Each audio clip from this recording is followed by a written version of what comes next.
Hello, everybody, and welcome back to another episode of Constellation Crew. I honestly gotta say, it's okay to be back. You know, I'm running off of a couple presentations. I gotta worry about another presentation, but you know what? This is more fun. This is not this is not graded. I just get to have fun, goof around with my lovely crew. Again, for those who don't know me, or this is your first time coming on Constellation Crew, I'm your host, Kyree Stanford, and I am joined by my lovely crew, Maya Shelton and Jessica DeCare. And I just gotta say, how are you guys? How these past couple of months been treating you? It's been busy, but getting through it. Ready to graduate. It's nice. I'm jealous that you guys are almost done. See, I still have 2 more years left, but and you can't remind me of this because then, depending on however scheduling goes, this is probably going to be either the last episode or the second to last episode where I'm host or I get to chill with you guys. It's been great. I know we haven't had too many Constellation Crew meetings, but it's honestly just been a really busy year in terms of astronomy, having to deal with two eclipses, and just it's been really busy. But either way, even with the limited time that I did have with you guys, I wouldn't trade it for the world. But dang. Besides all the sappy crap that you'll never get to hear from me again, let's get started with today's show, shall we? So, as I already alluded to before, there's something really big that's happening for the Muncie area and just anyone who's in the general line of trajectory. But let's talk about what we're here for. Constellation Crew, some good old constellations to start us off into the month of April as we get into the really fun the really fun event that's happening for us up here in Muncie. So, with that said, who would like to talk about some good old constellations that we can see in our night sky? Yeah, I can start. I just want to tell you guys just a little bit about Gemini, we all know and love. So the Gemini constellation has the two bright stars called Castor and Pollux. In Greek mythology, those are known as the twins, of course. So to find the Gemini constellation, you can start by locating Orion's belt. That's a pretty common constellation. From Orion's belt, go down to Orion's right foot. That star name is Rigel. And then you're going to just draw a line upwards through the belt and then towards Betelgeuse, which is Orion's left shoulder. And then you'll run right into the Gemini twins constellation. It's also surrounded by common constellations Aruga, Orion, Canis Minor, and Cancer. So that's a little bit about the twins. Nice.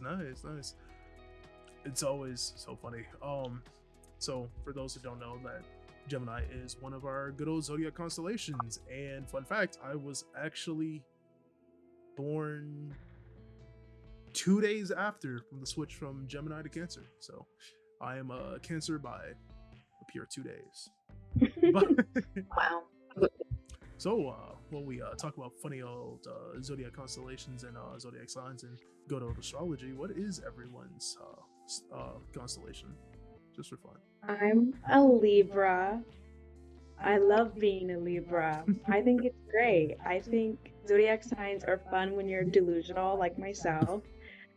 So I don't believe in them, but I do find it fun and interesting. So I'm a Libra. Pretty awesome. Nice. I'm an Aries. Yeah, I don't know. I don't really follow them too much, but it's always fun to read about them and stuff. I don't know if I live up to the Aries name though. I don't know. I don't know if I'm fiery or not. Yeah, I get it. I totally get it. It's just, I know I don't believe it. They're just constellations, but it is always fun to read up on, what is supposed to dictate what your character is. It's fun. It's just for fun. But I always respect anyone who does take astrology a bit more seriously, as we all have our own views and outlooks on life. And I think it's really cool that there's a lot of people who's working towards this. But with that said, there are more constellations in the sky. So Jessica, do you have something that you want to tell us about? Yeah, I was going to talk about Orion for a little bit, like Maya mentioned. Orion is probably one of the most well-known constellations in our sky. Pretty much everyone knows what Orion's belt is. It's just those three close together stars kind of in a diagonal form. And from then you can see his upper body and his head, and then his legs. And he's kind of shooting his little bow and arrow. And he's also facing towards the Taurus constellation a little bit, which is a bull.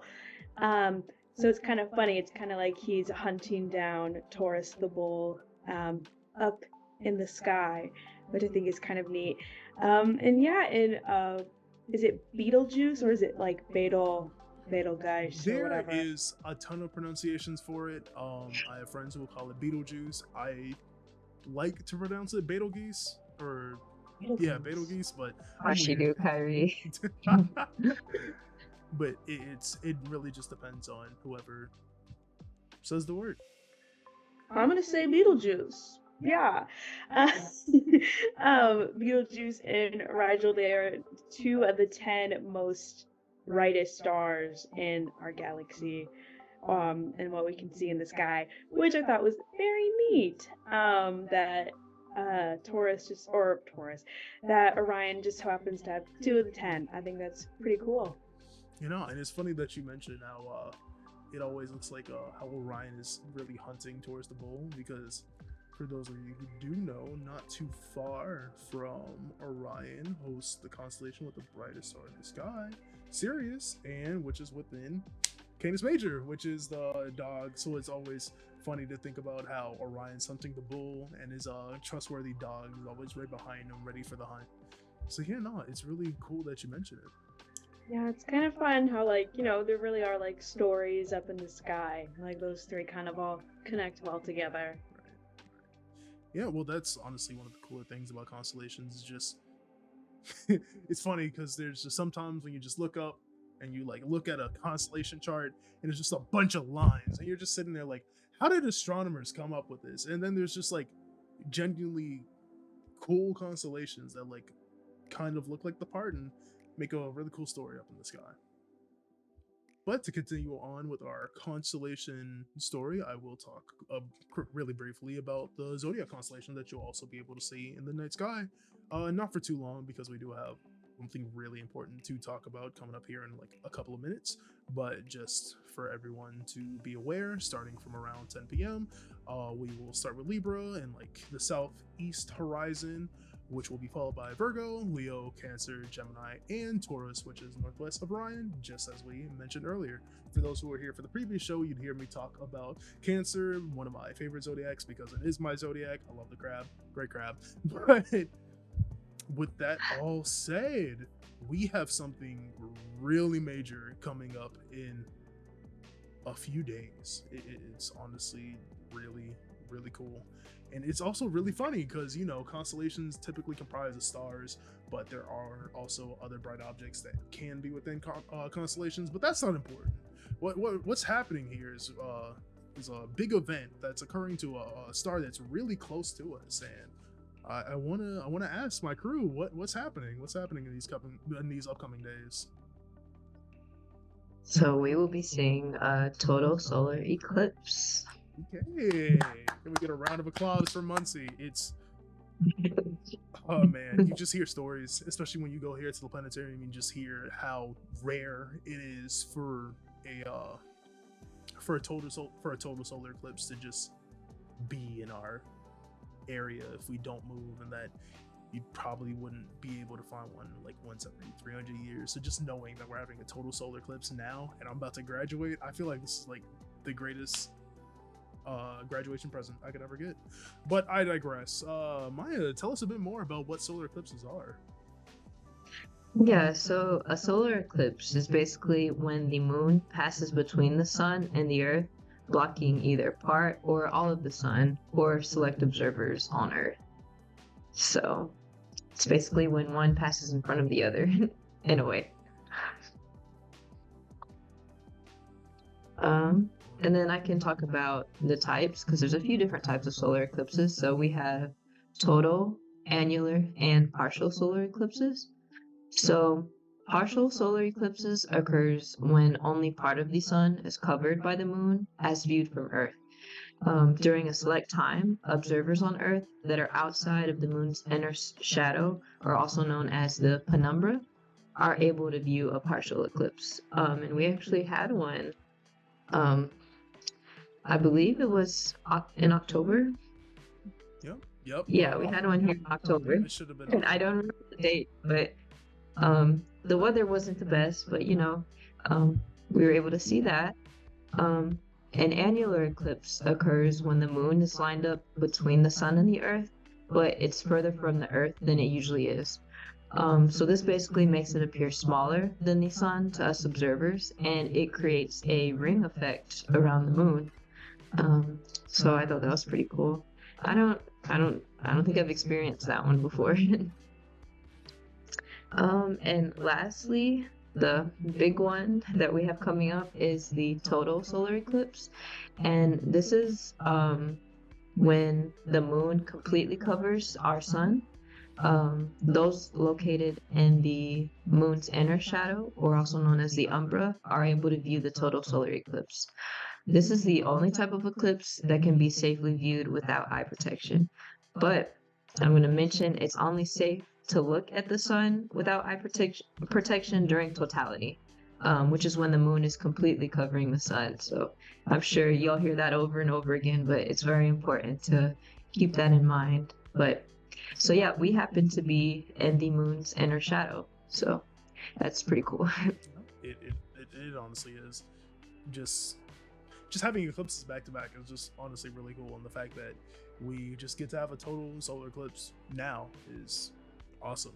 But I think we should talk a bit more about when this event is actually happening and why this is much more of a bigger deal than I'm just giving to you at face value. So does anyone want to talk about why and when? Yeah, so the last total solar eclipse that had Muncie in the path of totality was July 29th in the year 957. So a very long time ago, over 1,000 years ago. And the next total solar eclipse that Muncie will be in the path of totality for will be in the year 2505. So it's extremely rare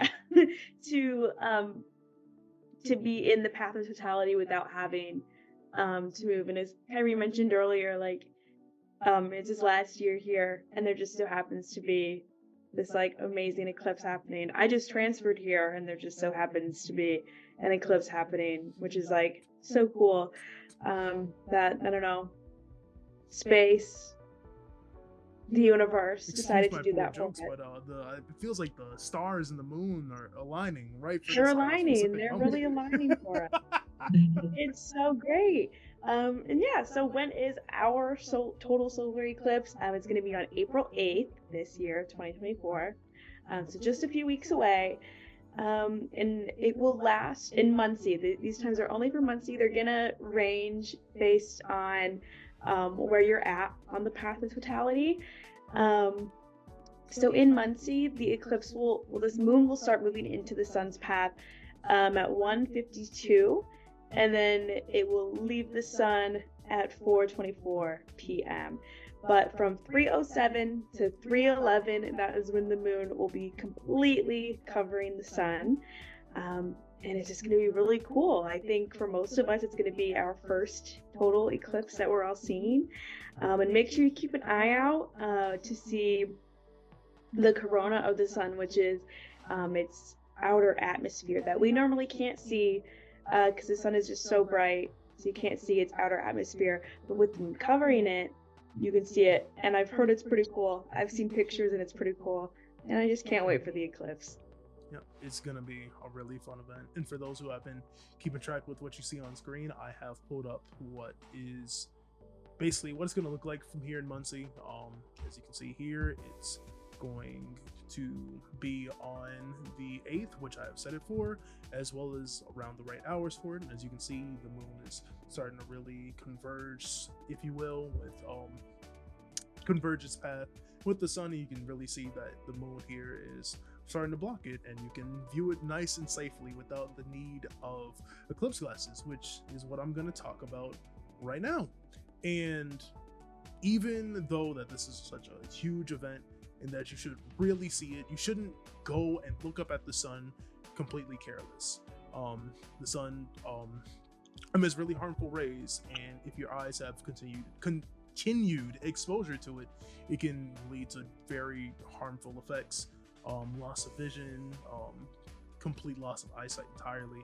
So just really be safe and never stare directly at the sun without the aid of our wonderful solar eclipse glasses, or solar eclipse glasses that you may have at home that you may get from a library. But just for those who are in the Muncie area, you can swing by the Charles Brown Planetarium to get some eclipse glasses, and with these you are able to look at the sun without having to worry about damaging your eyes. But as Maya had explained earlier, just remember that you can and you should take off your eclipse glasses when the total solar eclipse is completely in totality. If you keep your eclipse glasses on, it won't be bright enough for you to see, and you'll completely miss it. So make sure to really keep an eye out. Don't stare directly at the sun, but once totality hits, take off those eclipse glasses and enjoy the show. And then once the moon starts to move again, make sure to put your eclipse glasses back on if you want to continue viewing. And I will let Solarium stop playing. But that was just a sort of sped up demonstration of what it's going to look like during the total solar eclipse. But with that said, does anyone else have any other tips that people should remember when trying to view the sun?